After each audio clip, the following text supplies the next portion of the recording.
Mesdames et messieurs, bonsoir. AgriInno vous accompagne dans la découverte des meilleures pratiques agricoles et aujourd'hui, nous mettons le cap sur un légume largement apprécié et consommé, l'haricot vert.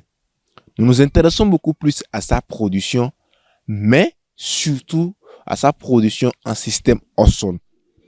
L'haricot vert est connu pour sa valeur nutritive et sa forte demande sur les marchés peut être cultivé de manière plus efficace et rentable, surtout quand il est en système hors sol. Avec notre expert, M. Ansem Houi, chez qui nous avons fait le déplacement à Adjara, nous allons explorer les avantages de l'haricot vert et toute sa splendeur en production hors sol. Veuillez rester avec nous pour découvrir tous les secrets et les coulisses cachés derrière la production de l'haricot vert en plein champ et en système hors sol. Mesdames et messieurs, comme je vous l'ai dit à l'entame de cette émission, nous sommes à Adjara, plus précisément à Malawi, avec notre expert Monsieur Ansem, chez qui nous voulons nous ressourcer sur la production de l'haricot vert en plein champ comme en système hors sol. Monsieur Ansem, bonsoir. Bonsoir, monsieur Etienne. Comment vous allez? Ça va bien, merci. Bon, nous sommes de retour chez vous parce que la fois précédente, quand on était ici, nous vous avons vu en pleine production de l'haricot vert, en plein champ comme en système hors sol. Et ça nous a intéressé beaucoup plus et nous sommes revenus nous ressourcer auprès de vous poser des questions sur comment ça se passe la production de l'haricot vert. Et déjà, ma première question pour vous est la suivante. Vous pouvez déjà nous présenter l'haricot vert et pourquoi ce légume est apprécié de tout le monde et tout le temps en agriculture locale, c'est cultivé. D'accord, merci beaucoup. Quand on parle de l'haricot vert, c'est une variété d'haricots, tout comme les autres, mais à la seule différence qui est consommée dans les gousses immatures, c'est uniquement les gousses immatures qui sont consommées. Donc, quand on parle d'haricots verts, ce sont des gousses immatures d'haricots communs qui sont consommés comme des légumes. Donc, ils arrivent à maturité, tout comme les autres haricots verts. Haricots, mais quand ça arrive à maturité, ce n'est plus consommable, ça devient de semences. Donc, c'est pour ça qu'on parle d'haricots verts. Donc, ils sont consommés à l'étape immature. Maintenant, sa consommation est due à ces éléments nutritifs dont il regorge. Par exemple, il comporte les vitamines A et C, K et B9 et les enzymes comme le potassium et le magnésium. Et donc, il facilite et favorise le transit et facilite la digestion et la perte de poids. Donc, voilà un peu pourquoi c'est beaucoup plus consommé. Donc, c'est beaucoup plus consommé et produit et dans l'agriculture locale parce que ça comporte des éléments nutritifs et dont l'homme a besoin pour vivre. Et vous avez dit, ça c'est consommé à l'étape immature. Quand ça vient à l'étape de maturité, les gousses deviennent des graines. Donc, on consomme l'haricot vert à l'étape immature, c'est pour ça qu'on appelle l'haricot vert. Ok, d'accord. Et pour la production de l'haricot vert, vous pouvez déjà me dire quelle variété que vous cultivez, qui est cultivée dans votre région et appréciée de tous? Bon, il y en a plusieurs variétés d'haricots verts, mais celle que nous avons adoptée, celle qui est appréciée et adoptée, et nous aussi nous avons décidé d'adopter, c'est la variété Ayoka.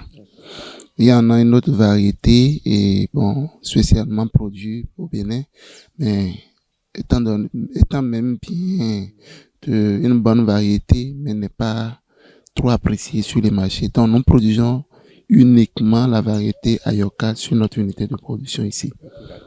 Et en produisant la variété Ayoka, il y a certaines choses qui vous ont amené à choisir cette semence. Et vous avez dit, c'est la semence de qualité que nous voulons utiliser. Donc, comment arrivez-vous à choisir les semences de qualité ou bien cette semence de qualité que vous utilisez dans la production de l'haricot vert?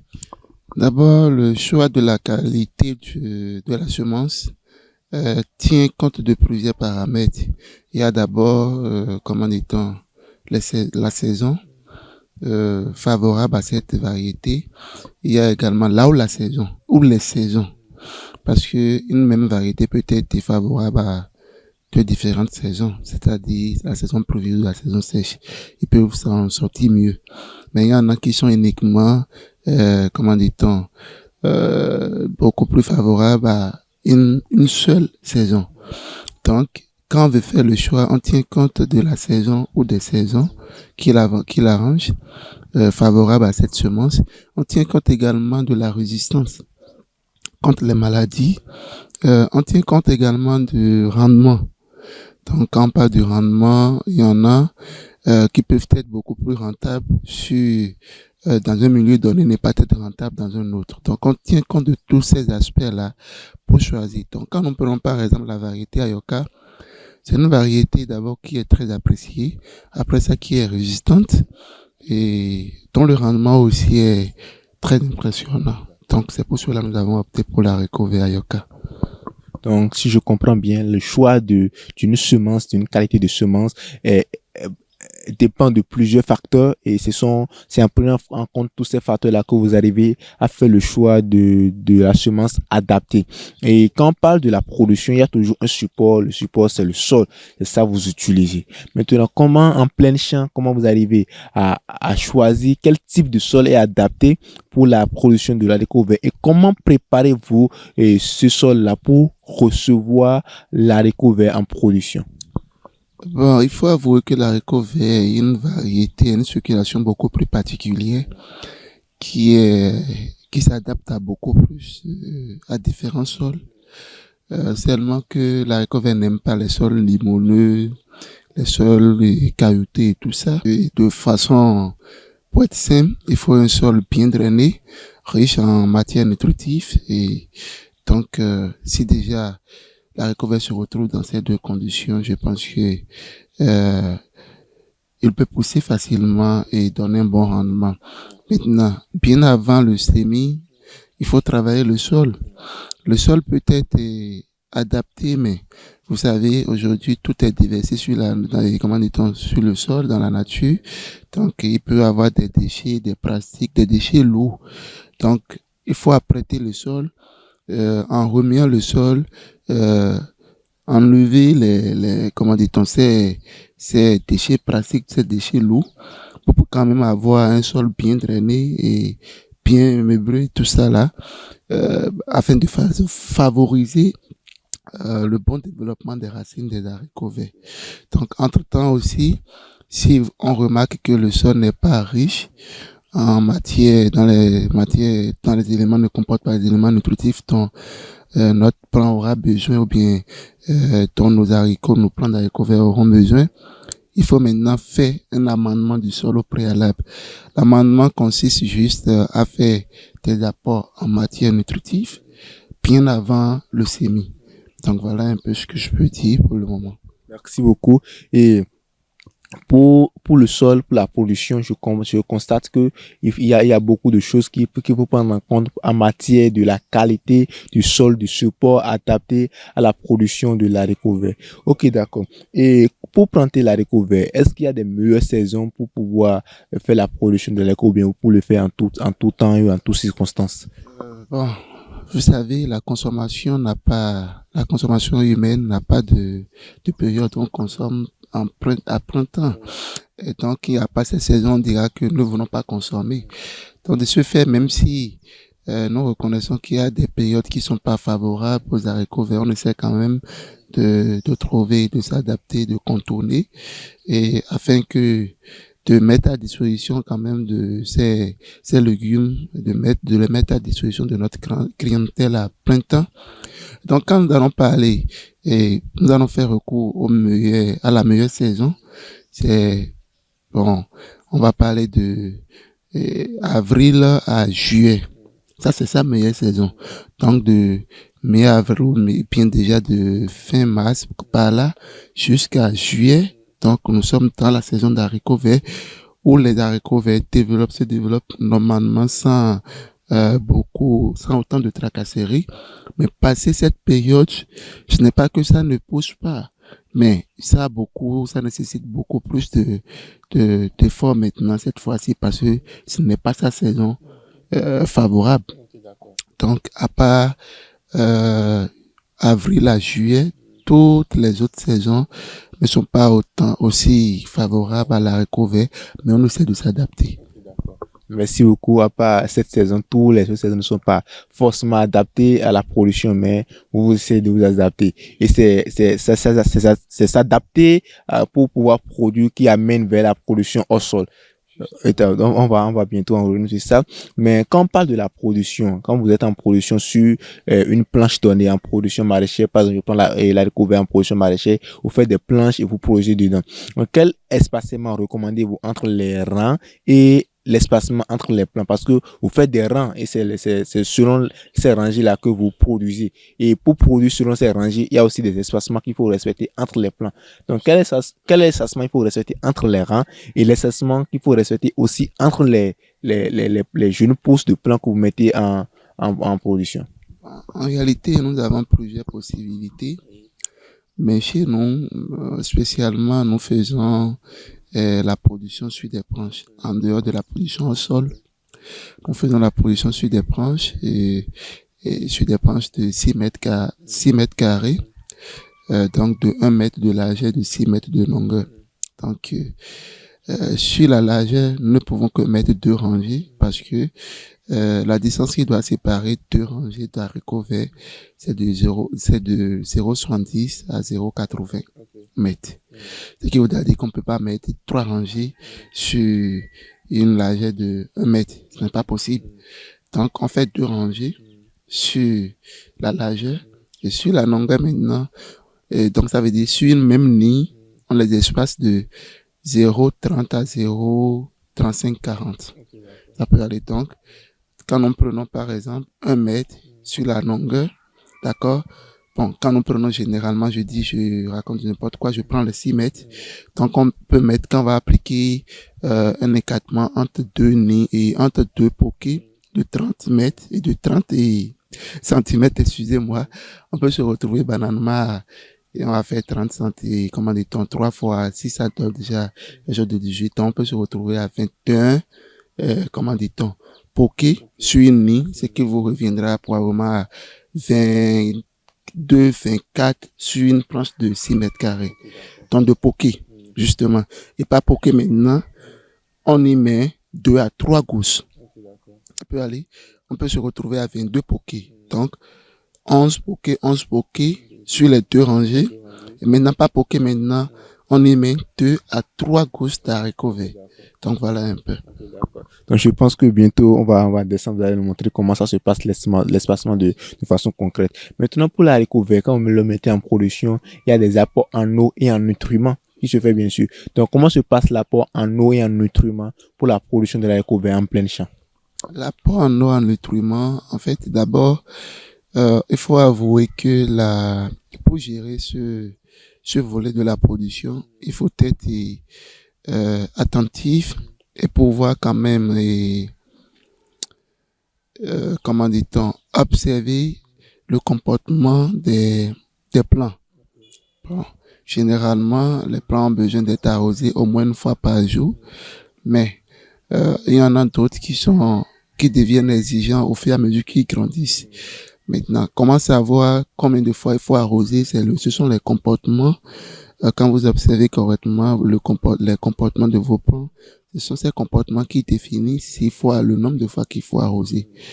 Et là, en matière aussi d'apport, de fertilisation, là, il faut également observer. C'est vrai que suivant les itinéraires techniques, il y a des plans bien définis, mais c'est le terrain qui commande après tout.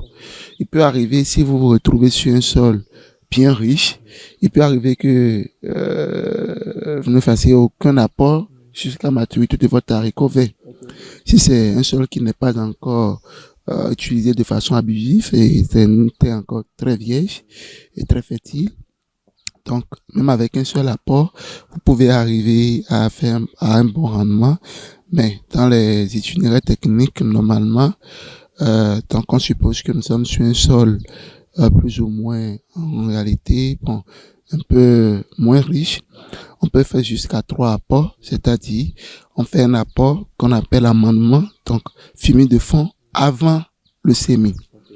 Donc à quelques jours avant le semis, on fait un premier apport, donc généralement à 3 jours avant, on arrose durant ces 3 jours-là avant de faire le semis des haricots verts. Et là, pour faire l'amendement là, il faut opter pour comment dit-on, des composts bien mûrs. Parce que les haricots verts détestent les matières organiques qui se sont pas bien, des matières organiques fraîches. Ils détestent beaucoup plus ça parce que ça crée la pourriture et que la germination n'est pas au top niveau. Donc, quand on veut opter pour l'amendement, la fumier de fond, il faut le faire avec de compost mûr ou bien des matières organiques qui ne sont pas vraiment fraîches. Après ça, vous faites le semis. Quelques semaines plus tard, 2 semaines, j'opte beaucoup plus pour 2 semaines. Il faut faire une première fertilisation. Vous faites une première fertilisation, vous la fertilisez, vous continuez l'arrosage. À l'étape de floraison, vous faites une troisième, comment dit-on, une nouvelle fertilisation maintenant. Donc, il y a un premier amendement qu'on appelle fumier de fond. Il y a une première fertilisation après semis et une deuxième fertilisation à l'étape de floraison. Maintenant, voilà les différents apports que nous faisons. En matière d'eau, on peut le faire, ça varie. Ça peut être 1 fois par jour, ça peut être 2 fois par jour, ça peut aller aussi jusqu'à 3. Ça dépend des besoins exprimés. Donc, et c'est comme vous l'avez dit, c'est le terrain qui commande, c'est en fonction du terrain que vous décidez de comment gérer l'apport en eau et en nutriments. Et l'apport en eau, ça peut être 1 fois, 2 fois, ça dépend. Il y a des plants qui sont exigeants lorsque vous êtes en production. Et pour l'apport en nutriments aussi, ça dépend de votre terrain, de là où vous cultivez, comment ça, c'est exigeant. Merci beaucoup. Et quand on est en production, il y a toujours des ravageurs qui viennent déranger votre, et ce que vous êtes en train de faire. Il y a toujours de ces nuisibles-là. On les invite pas, mais ils s'invitent chez vous pour venir vous déranger. Donc, en termes d'haricots verts, quels sont déjà ces nuisibles susceptibles d'attaquer la production en plein champ quand vous faites ça? Bon, les haricots verts ne sont pas aussi exposés à beaucoup de nuisibles. Bon, les nuisibles, nous avons 3 nuisibles majeurs qui dérangent les haricots verts. Nous avons les nécroses, par exemple, la pourriture blanche, la nocturne d'haricots verts. Et à part ces 3, comment dit-on, ces 3 éléments qui dérangent l'haricot vert, nous avons maintenant les ravageurs comme les oiseaux, les magrouillards, ainsi de suite. Ici, vous allez remarquer, nous sommes en système en sol ici, mais entre-temps, les oiseaux n'étaient pas habitués à la consommation d'haricots verts, mais avec le temps, ils se sont habitués au point où si vous n'êtes pas habile, et vous viendrez voir les fruits le matin, mais dans l'après-midi, vous ne verrez plus rien. Donc, ils sont devenus des champions en consommation d'haricots verts aujourd'hui et constituent vraiment un handicap pour nous. Et que ce soit en plein champ ou en sol, nous ne sommes pas souciés.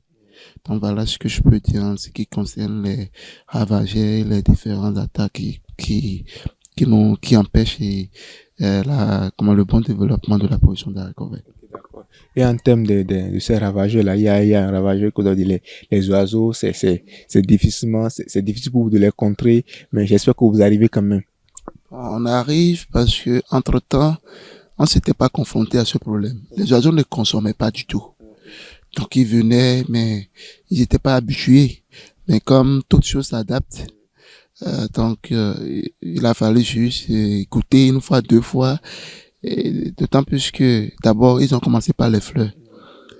À cause du nectar qui contient les fleurs, ils ont commencé par les fleurs. Donc, ils ont commencé par déranger les fleurs. Ce qui a juste sur les rendements d'abord. Et ils se sont pas arrêtés, ils se sont pas limités aux fleurs du moins. Ils ont commencé également par consommer les fruits également. Et comme on aurait, de l'autre côté, nous avons des haricots verts. Et vous allez remarquer qu'il y a des gousses d'haricots verts, mais déjà consommés, déjà détruits par les oiseaux. Nous arrivons quand même à s'adapter, mais nous n'avons pas encore trouvé un moyen efficace si ce n'est pas de serre ou des filets. Merci beaucoup. Et pour les ravageurs que vous pouvez gérer, c'est-à-dire les nuisibles qui viennent attaquer les maladies dont vous avez parlé, comment vous arrivez à faire la prévention et une lutte efficace de ces ravageurs-là? Bon, chez nous, comme j'ai l'habitude de le dire, nous sommes en position biologique et c'est la lutte préventive qui est vraiment notre âme puissante. Nous n'attendons pas que ces maladies s'observent avant d'agir, mais nous devons déjà comment dit-on, à l'avance pour éviter ces maladies. Donc, en mode préventif, pour éviter l'arrivée de ces maladies, ce qui fait que nous ne sommes pas très souvent confrontés à ces maladies-là. Donc, nous allons beaucoup plus dans le mode préventif. Maintenant, si par hasard, nous ratons la prophylaxie de la mode préventive, du mode préventif du moins, et que ces maladies sont là, nous avons deux choix, soit de déraciner sur les plants attaqués, soit de accepter les conduits et ne pas s'attendre à un bon rendement. Donc voilà. D'accord. Merci beaucoup. C'est vrai que l'activité biologique, c'est vraiment compliqué et c'est pour ceux qui sont résilients. Et donc, j'aimerais que vous me dites, quand on parle de rentabilité et autres, quels sont déjà les facteurs phares qui influencent la rentabilité de l'haricot vert? Bon, les facteurs phares qui influencent la rentabilité d'haricots verts, bon, à part les ravageurs, bon, il y a la saison. Nous avons déjà dit, par exemple, l'haricot vert a sa saison favorable, qui est d'avril à juillet. Mais on ne peut pas, on n'espère pas le même rendement, euh, comment dit-on, passer cette période de avril à juillet, on peut plus espérer le même rendement parce que ce n'est plus sa période favorable. Donc, ça, il y a la saison qui agit sur les rendements, il y a les ravageurs qui agissent sur les rendements, il y a également les techniques de production. Par exemple, quand nous parlons d'abord des ravageurs, quand il y a des attaques que vous n'arrivez pas à combattre, à contrôler, cela peut agir sur les rendements de votre production. Et en dehors de ça, il y a aussi, comment dit-on, le manque de nutriments. Si vous ne fertilisez pas et comme il faut, votre production, par exemple, le sol n'est pas aussi riche, mais vous, après le semis, vous n'avez pas vraiment fertilisé pour apporter les éléments nutritifs dont les plants auront besoin. Vous ne l'avez pas fait, donc il ne faut pas s'attendre à un bon rendement. Donc tous ces facteurs influencent le bon rendement de l'haricot vert. Merci beaucoup. Donc, il y a des facteurs qui influencent réellement la production de l'haricot vert. Et avant de parler du débouché du marché, j'aimerais qu'on fasse un tour via la production en système au sol, parce que c'est très important. Avant d'aller vers le marché, je n'aimerais pas qu'on parle du marché revenu encore, parce que c'est à la fin de la production que le marché intervient. Donc, j'aimerais qu'on parle rapidement de la production en système au sol. Quand on est en production au sol, comment ça se passe? Déjà, quand il s'agit de, qu'est-ce qui vous amène déjà à produire l'haricot vert en système au sol? Bon, d'abord, le choix pour la production au sol, il y a plusieurs raisons.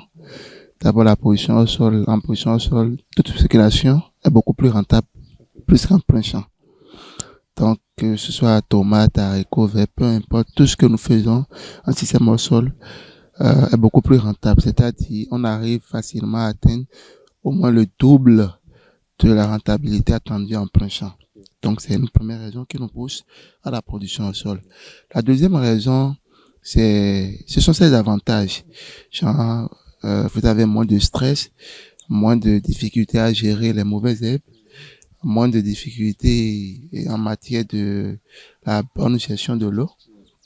En production au sol, vous utilisez moins d'eau, vous êtes confronté moins confronté aux mauvaises herbes et par exemple aussi aux maladies nuisibles qui sont sur le sol, c'est les champignons, les bactéries, d'autant plus que votre substrat sera déjà traité avant même la production. Donc en plus de ça, donc ça limite les attaques, une meilleure gestion de l'eau et un bon rendement. Donc voilà les raisons qui poussent à la production au sol. Merci beaucoup. Et quand on est en production au sol, c'est toujours les mêmes variétés de semences en plein champ que vous utilisez ou bien il y a des variétés de semences adaptées en production au sol? Bon, nous utilisons la même variété de semences. Justement, et là, il y a plusieurs techniques de production au sol. Nous sommes dans la technique encore traditionnelle parce que nous n'utilisons pas des fibres de coco. Nous faisons la production au sol toujours avec les déchets ménagers qui sont à notre disposition. Donc voilà un peu la production au sol proprement dite. C'est avec des fibres de coco qui sont des matières neutres et neutres inertes, moins, avec un système d'arrosage goutte à goutte, avec de serre, un système de, comment dit-on, de contrôle automatique et tout ça. Donc, nous ne sommes pas encore à ce niveau-là. Néanmoins, nous faisons la production de façon traditionnelle avec un substrat que nous composons nous-mêmes, mais qui quand même nous rapproche du même résultat que ceux qui sont dans le système hors sol moderne. Vous avez parlé tout à l'heure de que vous composez vous-même le substrat et j'aimerais savoir comment ça se passe la composition, mais la préparation du substrat que vous utilisez pour la production de l'haricot vert. Dans la préparation des substrats, nous avons beaucoup de matières qui entrent en compte. Il y a par exemple de la latérite. Je vais en passer des pourcentages. Donc, il y a de la latérite. Il y a des matières organiques de fiente ou, je sais pas, on peut directement utiliser de compost mûr. Mais si vous n'avez pas de compost mûr, vous pouvez utiliser de la latérite, associée aux matières organiques, bien décomposées, à des suies et de compost de bois. Suies et compost de bois, la latérite intervient là pour la rétention d'eau. Donc, ça permet de retenir, un tant soit peu l'eau. Et pareil pour la suie et le compost de bois. Comment dit-on? On amène là, les matières organiques comme de fiente pour la fertilisation.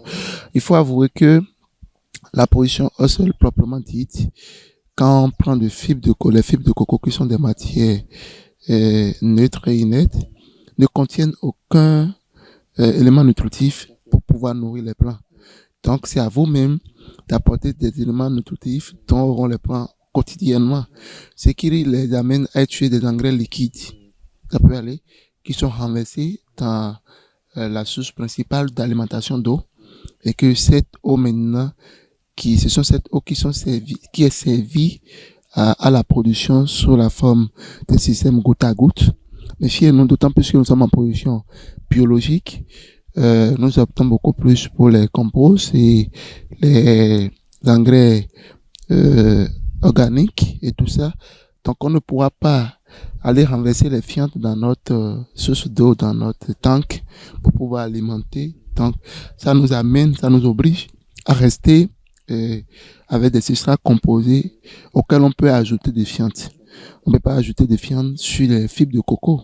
Mais avec notre substrat, on peut ajouter des fientes, tout ce qu'on veut. Et aujourd'hui, nous avons désormais d'engrais liquides. On peut penser maintenant à aller à un système aussi proprement dit avec des fibres de coco. D'autant plus que nous avons des engrais liquides bio qu'on peut directement incorporer à notre eau principale pour l'arrosage. Donc voilà un peu ce que je peux dire.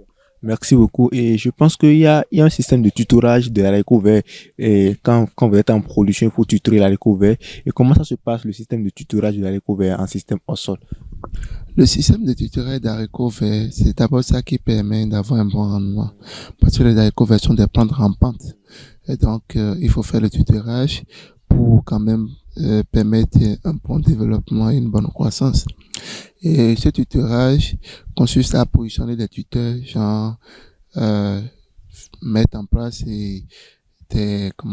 sous forme, comme si vous voulez faire construire un apatam, si je peux le dire.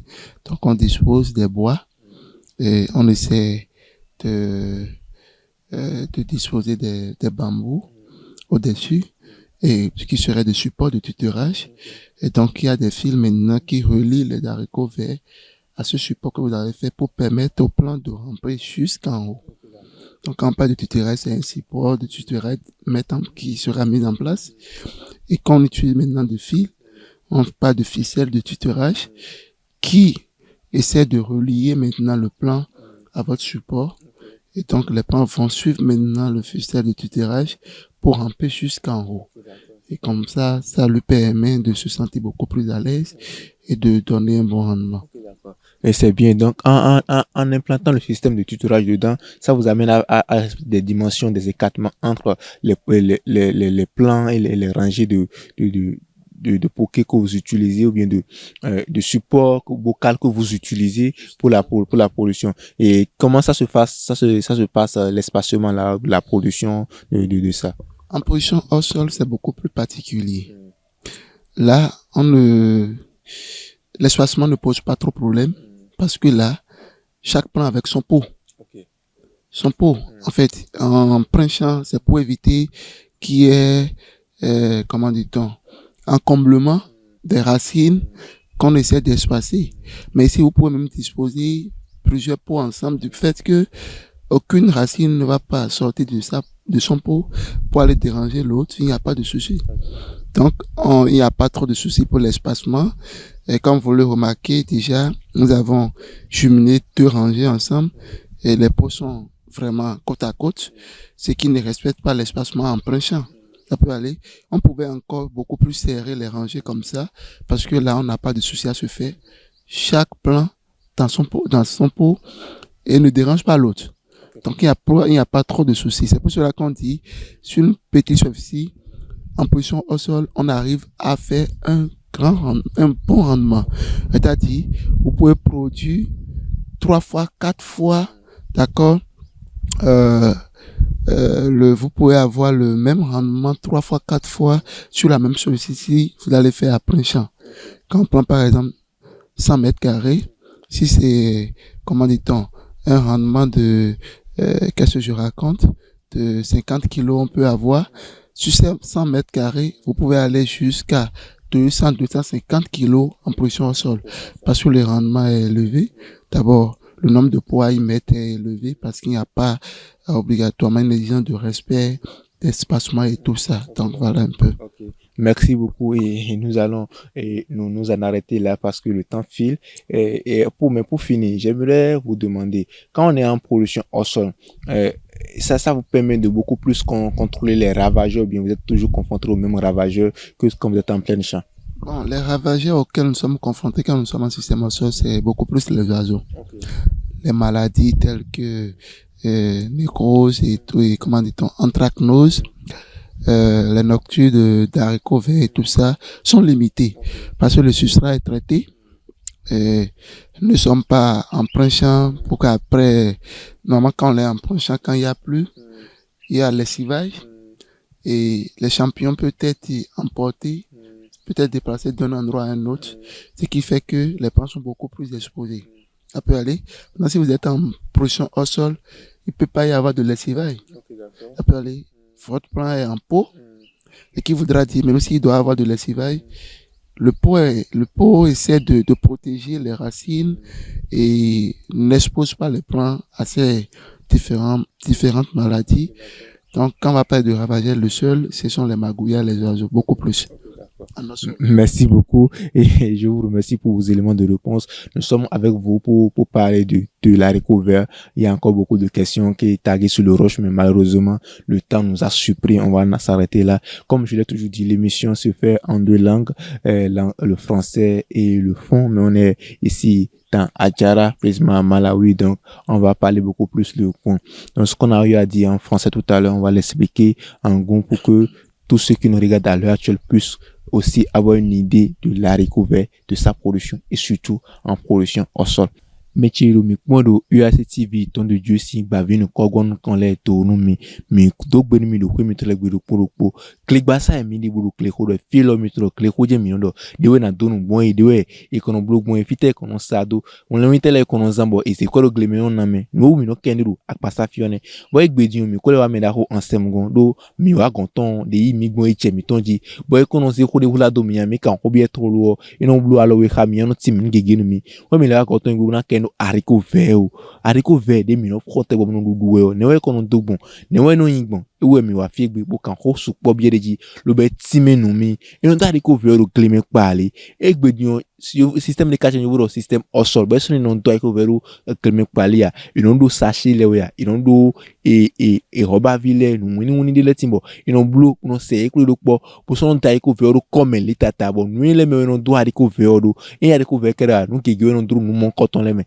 bo e do de me e no zon bo kule pon e kabi on le nu no akpe khaye do woni do haricot vert do kabi chinu kune do e kuma ji pa nu no an contrainte to le nu no an kule pon yi le bo no pe wo nu e ba re no mon le ayi wa ka de yo bo zero ko ne le me yo e no pe bo no na yi no kuma ndagbe bo e so no pe bo no a do ouvert kaka de monde ya mi aka huye de jiro ne weno ingbon ye time su kono mi mo mi na jomi lo mo do mo ho idon mi le o me le time pele mi lo mo do gbe mi to me na ho nsem mi do gbe mi mi kuro ho ari ko vegbe mi to mo do afi egbe bo kan ho bi mi ti on we mi do time le mi na time pele mi na time nu mi ari ko ve o nte on ari ko ve ta won nte ari ko ve yin ne gbo no do bo ne dido ton e kono ingbon.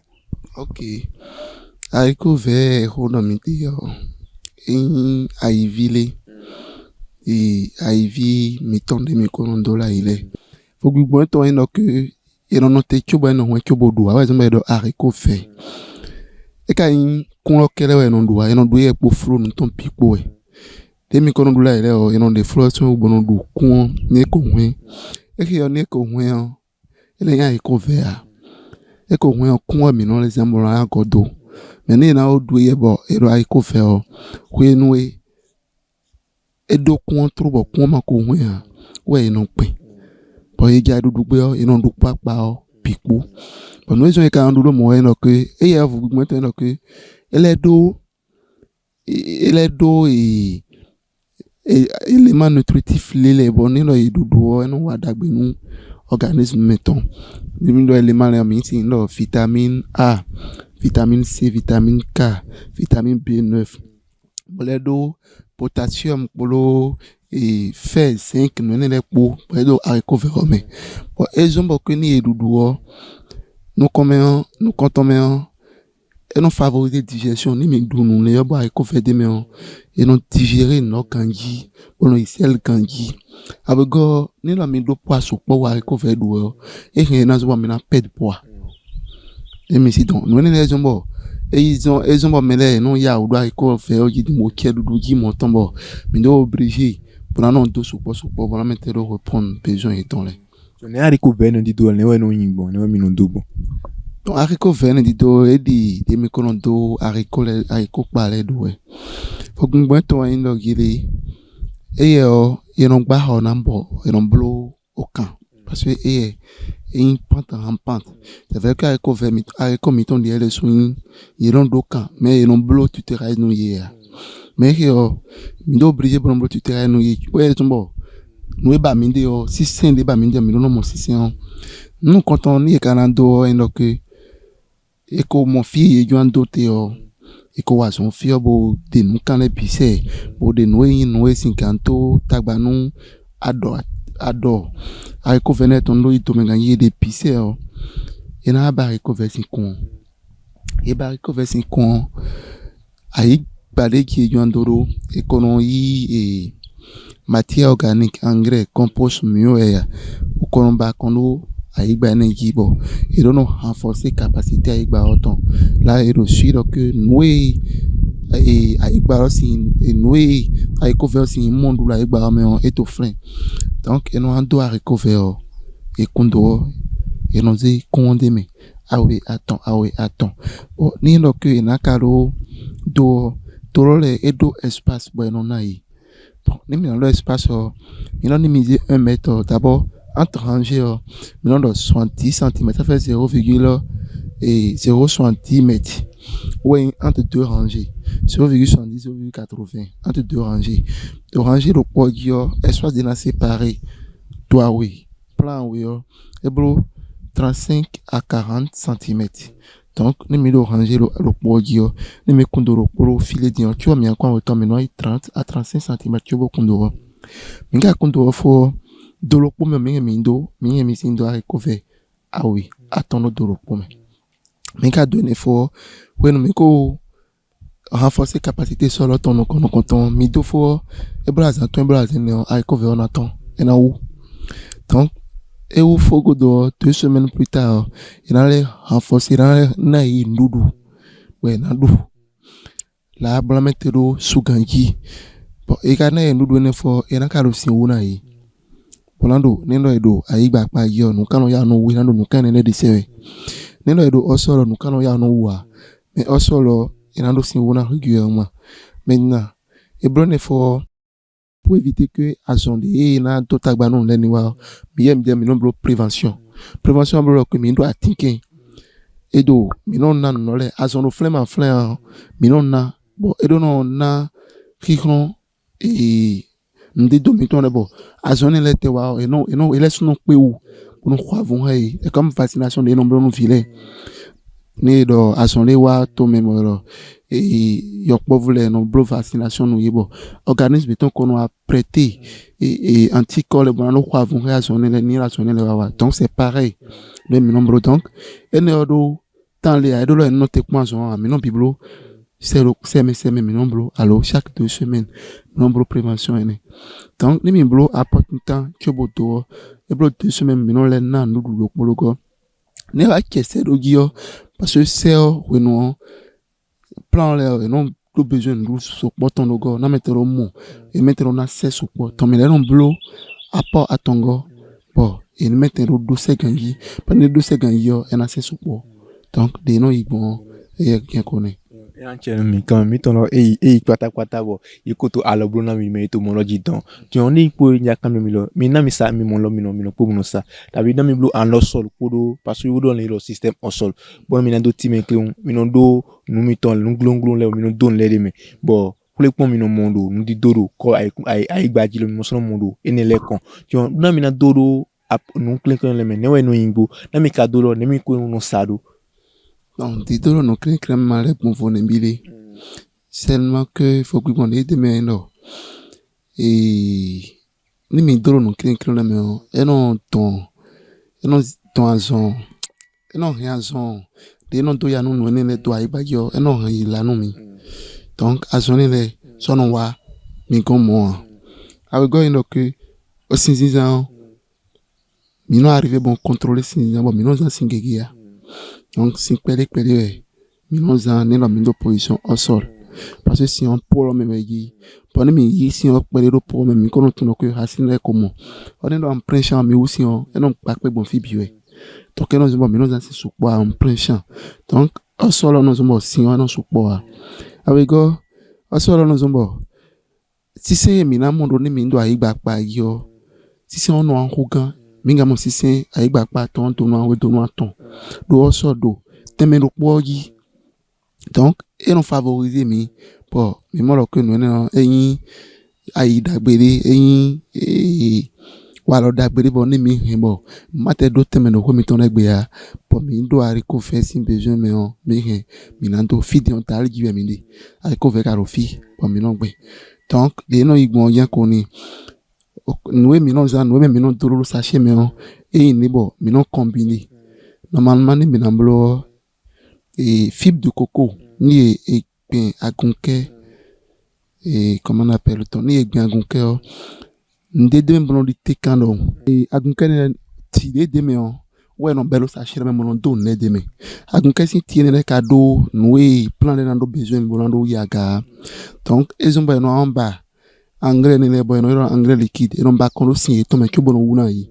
même de go fi mi no za fibre de coco a mi no za oko et yo la te to cover mi no za suie de bois compost de bois mi no za et matière organique okro miwe ya et ogbo miwe ya la pe miwe ya la ele no na ndudu e prend les do besoin non na to ni mi kono na pikri ro po mi no le va traiter ni mi traité dimina ben on est repos le me bon ne me mina do no do donc mi non blo exactement no mi ko blo en prêchant mi no de mi blo mi yanda et sur ça mi donc mi ko y fiant les demi ton film de fond les demi ton est blo 2 semaines mi blo à le pot seulement que mi no obligé bon blo à pas ton au sol là parce que élément nutritif prend lesquels on do sont et mauvaises évolutions à moi en tabano ya qui conduit non ça et so effilé donc et donc concentrer pour mais et non limiter apport de minazan minamblo non limiter ne lepi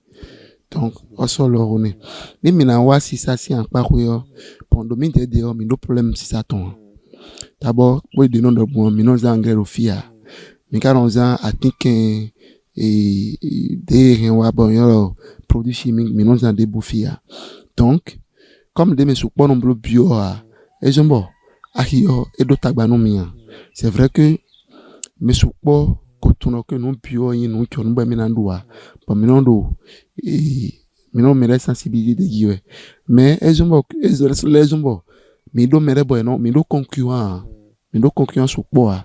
Donc, particularité, maintenant, que bio, mais des nombres, comme des pétaux, pas nombre, qui nombre bio, et non, et bois, ou non, mais bon, mais nous, ça n'a pas été qu'un, et gros, nous, bon, nous, nous, d'abé, pas ça, on a non, kanji, donc, mais non, ça, nous, mais, donc, et le facile, nous, mais des, mais non, ça, mettons. Avec un que, mais non, do, support, qui a, mais non, tenir compte, besoin, mais do bon nous mais si ça engrais mais tenir compte besoin et ton bon do on est maintenant là qui me dit mais si do sur des comment dit-on sur un espace mais si do ai teme dahoji parce que qui me peut de canwa qui me et support mais mi de gonde mais non c'est ça qui me mais non ça nous mais banando nous dabé parce que ça maintenant non quand il est mais les mais non ça là et ka support donc maintenant pour maintenant bi demido kwa na biwe no ho to se bra lo po me quantité na biwe no ho bon ene no permettre me no ni mi do here mi mi na sa mangeta wa ne la giga yo mi no qui golan donc voilà un peu comment ça se passe. Merci beaucoup. Et quand on a mais tu l'es à découvert ou dormi di bon mi wa fidi o me la ko ensem eti men susuna mi do à découvert ou dewe ino dogon dewe no ino fi ino sado ido ko su kona ina chena mi no mi do file mi le mon dido mi mon kunje susu gigigo na mi juro na mon kunje no support do je na mi sebo do mi o mi ale ti mi no support na mi mais tu le mi de do kungbe won en kondo mi no kun e khogbon to khogbon gbe ma bo kungbe aba mi bon kaloma do pere mi we na chena mi do mi kura e jon lo kuro me pipon ariko ver ho mi de be ti mi no support mi de don do ariko ver bon e kan chen mi no ha me jime we de bunu mi le ple mo le kan support wanu mi idimbo isande. Mesdames et messieurs, amis d'Agri Innov, la production de l'haricot vert en production simple, c'est-à-dire en plein champ, comme en système au sol, présente de nombreux avantages en termes de gestion, de rentabilité et de productivité. En permettant un contrôle accru des conditions de culture, le système au sol offre une meilleure productivité et une qualité constante de produits. Nous espérons que cette émission d'Agri Innov vous aurez servi et vous aurez appris comment se passe la production de l'haricot vert. Nous avons dévoilé pour vous les coulisses de l'haricot vert. Certes, le temps nous a pas permis d'aller beaucoup plus en profondeur sur certaines choses qui vous intéressent, dont vous avez encore des questions. Rapprochez-vous de nous. Nous allons éclairer les points d'ombre qui sont susceptibles d'arriver dans la compréhension de tout ce que nous allons de faire ici. Nous sommes disponibles. Contactez-nous à tout moment. Nous allons vous accompagner et vous assister dans votre production. Agri Innov, vivez l'innovation de l'agriculture sur URAC TV, Temps de Dieu. Mesdames et messieurs, à la prochaine pour un nouveau rendez-vous.